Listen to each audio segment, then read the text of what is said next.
Our next speaker, Mr. Moonilal Lalchan. He is the Chairman and Procurement Regulator of the Procurement Board of Trinidad and Tobago. He has served on the Board of Governors and was also Chairman of the Audit Committee of the National Energy Skills Center, as well as Chairman of the Board of Directors of Invest TT Limited and the Education Facilities Company Limited.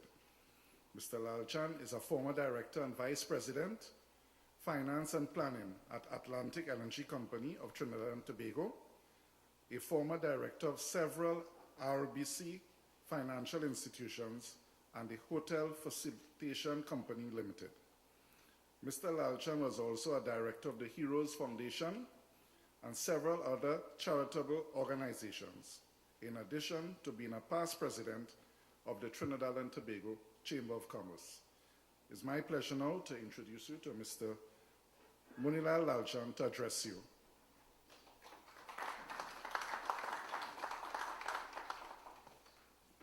Thank you very much, Mr. MC, and all our specially invited guests, welcome. It is indeed a privilege to be here this morning to share with you some thoughts. But before I go into that, if I were to ask a couple of questions, how many of you all believe that today we would have been standing here with a Procurement Act, sincerely?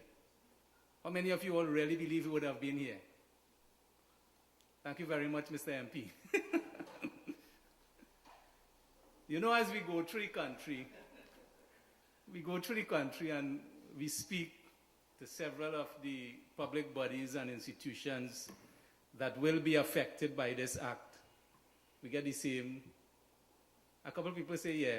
And even though we have the act now, it has been passed in Parliament, a number of people says, it's not going to happen. Wait and see. This is a nice little football. Wait and see. It ain't going to happen. Well, just to give you the assurance, if it ain't going to happen, they appointed the wrong board and the wrong chairman. Let me recognize two of my board members, our Deputy Chairman, James Shankit, and Lara Quentrell Thomas, one of our board members. They are with me this morning. In case I can't answer any questions, they will. So what is the OPR? The OPR, or the Office of Procurement Regulations, was established by the Public Procurement and Disposal of Public Property Act 2015, and there were two amendments so far in 2016 and 2017. It is a regulatory body governed by an independent board appointed by the President in consultation with the Prime Minister and the Leader of the Opposition. We are an 11-member board, and we are fully constituted. We have all 11 members on board. The Act says that we shall not be subject to the direction or control of any person or authority in the performance of our functions, but shall be accountable to Parliament. In fact, we send our report directly to the Speaker of the House, and under the Act, it's supposed to be laid in Parliament at the next sitting after we have submitted that.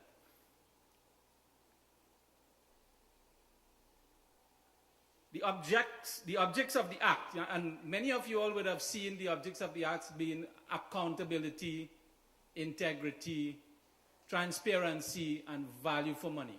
But it goes way beyond that. It speaks to efficiency, fairness, equity, public confidence, local industry development, sustainable procurement, and sustainable development. And I'll elaborate on a couple of those as we go through them.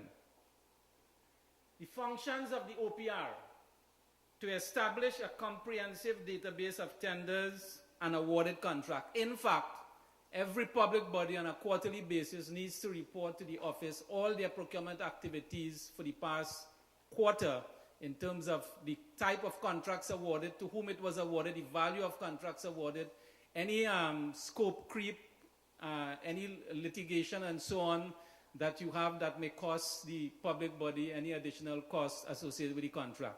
So all those has to be sent to us on a quarterly basis, and we are developing a database where you don't have to do these Excel spreadsheets and send it, or you just go in, you have a user ID and a password, and you populate the database with all your information.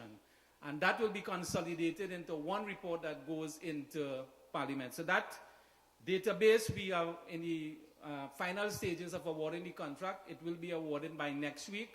And the date of full implementation, we are looking at somewhere along the end of April to have that fully online. That is after all the testing and so on. So go live April. We are also supposed to set training standards, competency levels, and certification requirements for the procurement function. What that means is that we'll be working with all these educational institutions. We have already had a number of meetings with Open Campus, UWI. We are having different discussions with all these different agencies that are providing training. And we'll continue so to do. We will set the criteria and they will implement. We have a full team on board with a capacity development team lead together with 3 policy officers running that department. Additionally, so all these assessments will be completed by the end of March 2019. We have to issue guidelines on the retention and disposal of public property. In fact, under the Act, as amended, all disposal of state lands and real property, which includes land and building, will now be handled by the office. So that has to come through the office. The personal properties, things like desk chairs and so on, will be still within the mandate of the individual public bodies. And so we will be issuing those guidelines. All those guidelines will be completed by the end of February. To develop specific guidelines to be completed by the end of February, to prepare model handbooks with standardized bidding documents. As much or as many of you have presently, all the public bodies, you have different practices. And we have been told that in some cases, contracts are awarded, fully executed, and the contracts have not been even signed. That will be a thing of the past. When you do a request for proposal, you have to append the standard terms and conditions of the contract that you expect to enter into force. And that will be part of the requirements for going out with your request for proposal. All the standard handbooks and guidelines will be issued under the signature of the Office of Procurement Regulation. If the public body do not want to take ours on board, they have the choice of developing their own, but it must come back to the office for final approval. So it must be in keeping with the Act and the regulations. We are in the process. Many of you all would have gone on our site and seen the handbook that was prepared by the UNDP. And some of the concerns and comments that we got is that this thing is so complicated. It's a huge manual of about 265 pages. Well, we have taken that on board and we have dismantled it now and made it a very simple document, easy to understand, but you'll have it in a modular format so that you'll have one handbook which is about 30 to 40 pages and then all the different sections. If you want to do things like request for proposal, what you do, portfolio analysis, market analysis, and so on, they will be in separate modules now. So you can, and it will be, from the handbook, there will be a hyperlink online that you can go to the various modules and pick whichever one you want to look at. We are supposed to advise on best practice, and this will be ongoing as new methodology comes to play, like things like blockchain technology and all these things. All these things we'll be researching and advising on how you can implement it in the procurement activities. We will issue the handbooks and the guidelines and provide advice on them. So if you want to send it to us, additionally, we have to have a number of stakeholder meetings. We have literally had hundreds of stakeholder meetings so far. In fact, our first set that we had in the Hilton, we met with over 650 persons. And then we went to Tobago, we met with over 100 and something. And after that, for example, in Ministry of Agriculture, we have met with over 350 persons in the Ministry of Agriculture alone. The Ministry of Health, we have met with over 150 persons. So a number of agencies are well on their way to making sure that this does happen. To promote public awareness, that's what we are doing here, and we continue to do that on a regular basis. We have issued about 6 public advisories so far, advising the public of some of the do's and don'ts. We have appeared on radio and television. We have had the stakeholder consultations, many meetings with the presentations. To promote the use of technology in procurement and disposal. One of the things about when we go and we have full proclamation, which is estimated to be completed by the end of March this year. So everything that you have been reading in your newspaper is quite accurate. We are still working towards getting the regulations completed. Those were submitted to the Minister of Finance on November the 30th last year, which is 2018. And we expect that to be debated in Parliament shortly. Once approved, that's the only thing that remains for full proclamation. So the use of technology. One of the things is that the Central Tenders Board goes away upon full proclamation. And a number of issues that are being handled by the Central Tenders Board now has to be incorporated into the various ministries. And one of the things we are concerned about is whether or not the ministries are ready to take over those complex type of procurement activities, because some of the ministries have not even appointed their procurement officers. So that's something that we are concerned about that has to be done and has to be done very quickly to make sure that we are ready. All our IT staff is on board. The handbook and guidelines will provide for things like the best practice in terms of e-procurement. We do not want to rush into e-procurement because we need to get our manual systems correct before we could go into an e-procurement platform. We have to harmonize policies, systems, and practices, and those will be harmonized through the handbooks and guidelines. And we have met with the Lalchan, the Solicitor General's Department, and we are taking all their standard form contracts and trying to get one standard form contract to be issued. So to harmonize all the policies, systems, and practices, we are well on the way to do that. We have taken the feedback from the consultation sessions, and as we go through the process, you will be given the opportunity to revise your handbooks and guidelines on an ongoing basis as new things come to light, and that will be done on a regular basis. We are to audit and review the system of procurement and disposal of public property to ensure compliance with the objectives of the Act.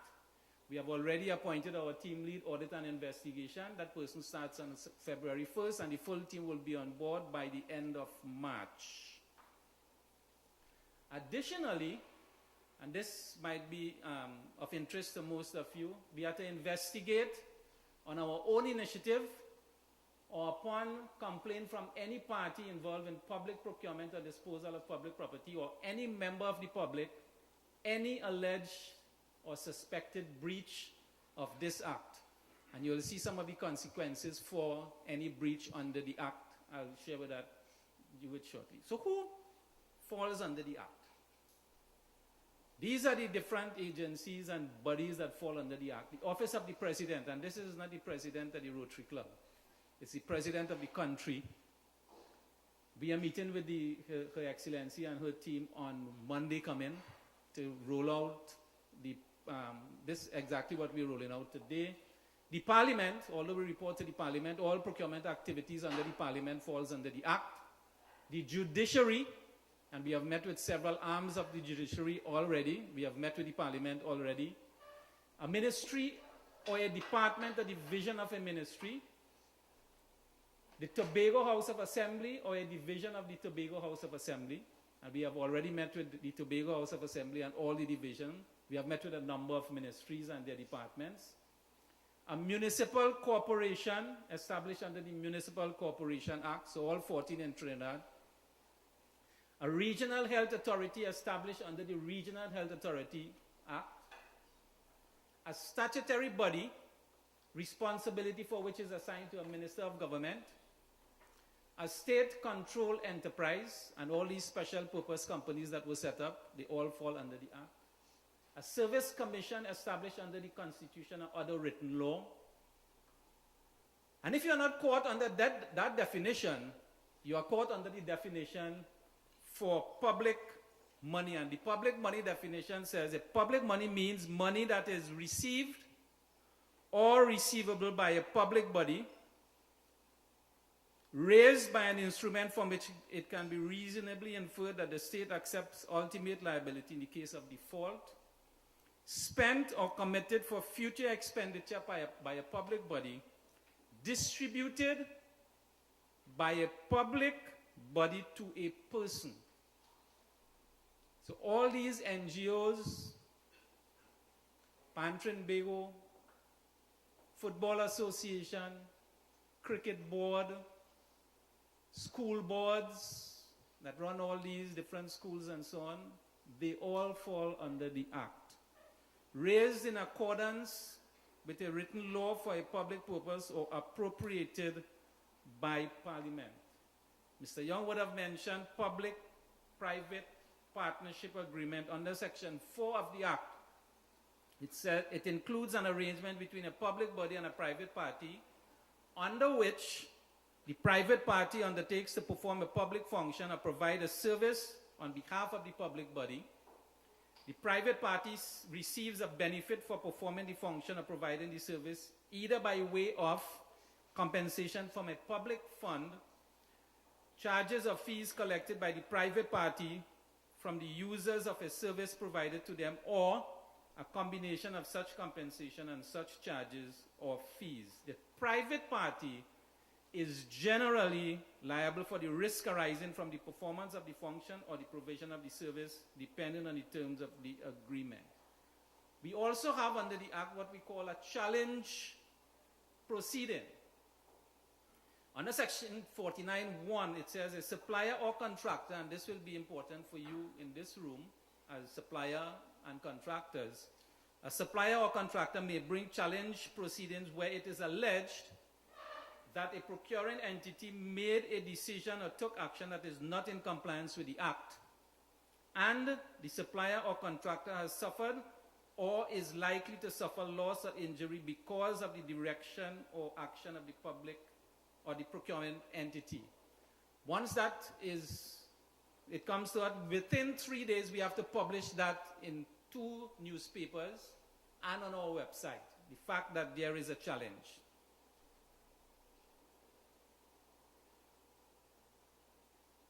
Additionally, under the challenge proceedings under Section 54, the office may, within 3 days of the receipt of an application for review, order the suspension of the procurement proceedings at any time before the entry into force of the procurement contract. So we can suspend entering into the contract, but if you have entered into the contract, order the suspension of the performance of a procurement contract or the operation of a framework agreement that has entered into force if and for as long as it finds such a suspension necessary to protect the interests of the applicant. So even though you have entered into the contract, we could order the suspension of the contract. Now, we're not going to do it willy-nilly. We have a process that we have set up, how we're going to deal with the hearing, and under what circumstances we will pull that trigger. There is also a standstill period.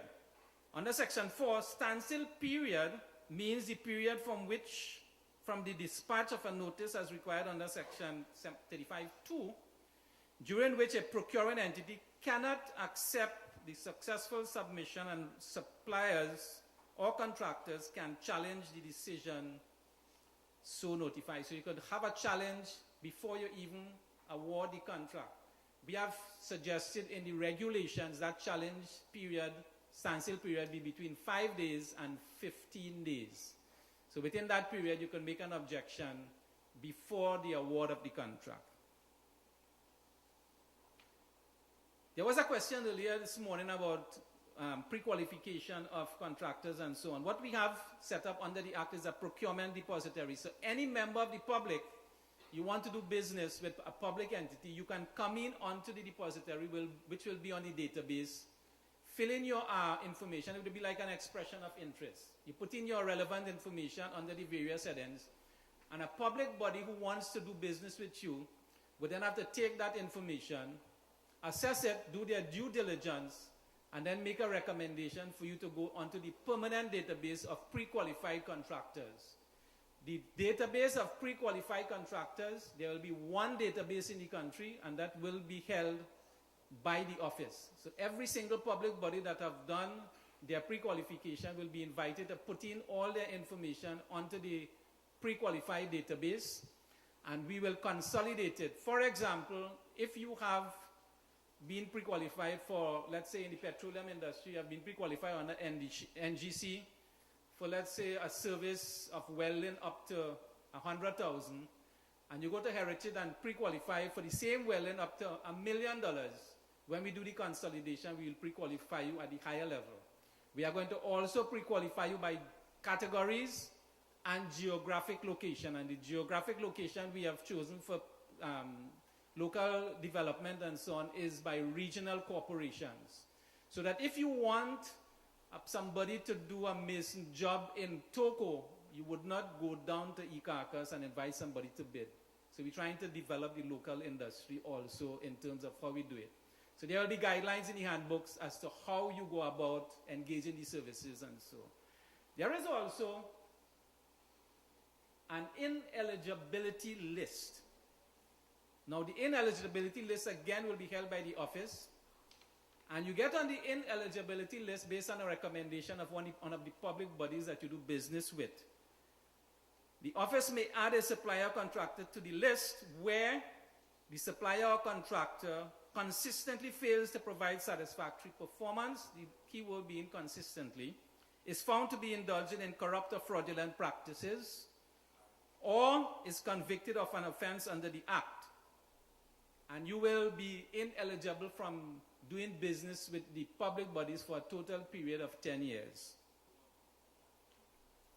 And the list of the directors and officers who are liable will also be published on the ineligibility listing.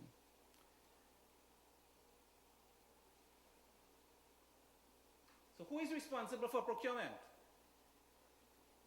Now we have had a number of discussions, and a number of boards says that they still should be involved in procurement, etc., etc., and there's a big bone of contention as to who should be involved in procurement. Well, the Act seems to be very clear.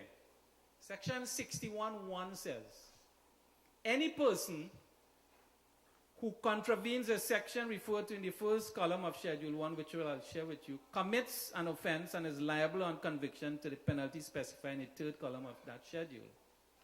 Section 61(2) says, for the purpose of this Act, a public body shall have a procurement officer who shall be responsible for public procurement and the disposal of public property for that body, and shall notify the office in writing of the name and designation of its procurement officer.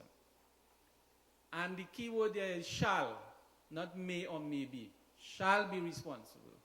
Additionally, it goes on to say, in section 61(3)(a), reference in this Act to the commission of an offense by a public body shall be construed as a reference to the commissioner of the offense by the procurement officer referred to in subsection 2, or an officer who purports to act in such a capacity. So if you decide that you want to bypass the procurement officer and take it upon yourself to do procurement and influence the decisions and so on, you will be held liable under the Act. The offense was committed, if it is proven that the offense was committed with his direct consent or connivance, in this case his or her, he or she, with knowledge, did not exercise reasonable diligence to prevent the commission of the offense. So, you mightn't be able to see this.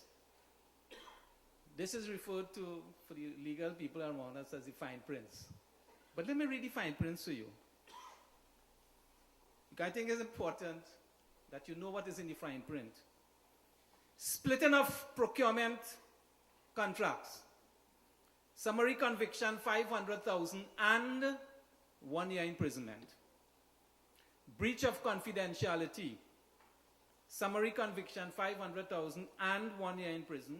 Victimization, say if somebody decides to do the right thing and you want to victimize them, 500,000, 1 year in prison. Failure to report collusion. You are aware of some collusion taking place in procurement activities. Failed to report is proven, 500,000, 1 year in prison. Concealing destroying information required for an investigation. $5 million and 10 years in prison. So no longer we will have rat-eating document or document going up in flames. 5 million, and it is required that you keep proper documentation so that it's easily retrievable.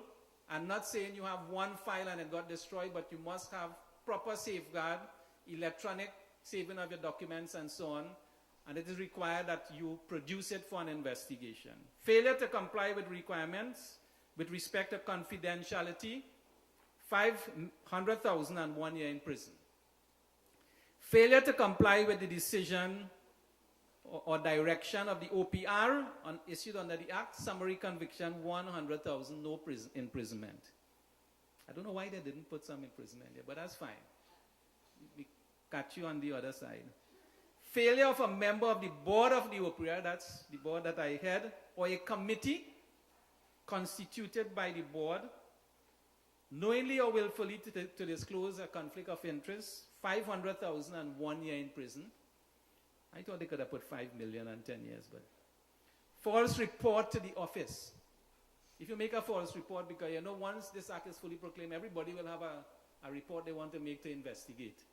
500,000, 1 year in prison. Conduct influencing public officers, bribery, conflicts of interest, corrupt, fraudulent, collusive, coercive, or obstructive practices, $1 million and 5 years in prison.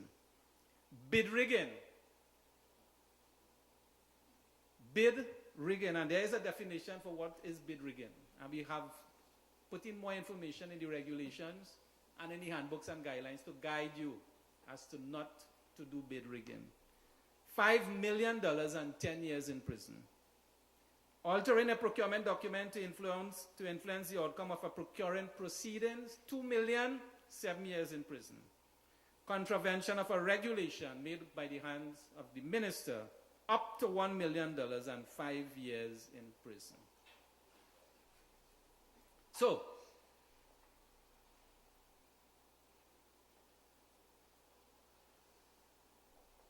my last slide. What we have done so far is, as the board, we have our offices, we have done everything that we have to do in terms of getting ready for the full proclamation. We have up to 75% of our personnel on board. We are in the final stages of writing all the policies, procedures, handbooks, guidelines. We have drafted the regulations. It is in the hands of the minister. So there is nothing that stops from the office side from getting full proclamation and operationalizing the act. So, ladies and gentlemen, that brings me to the end of my short presentation.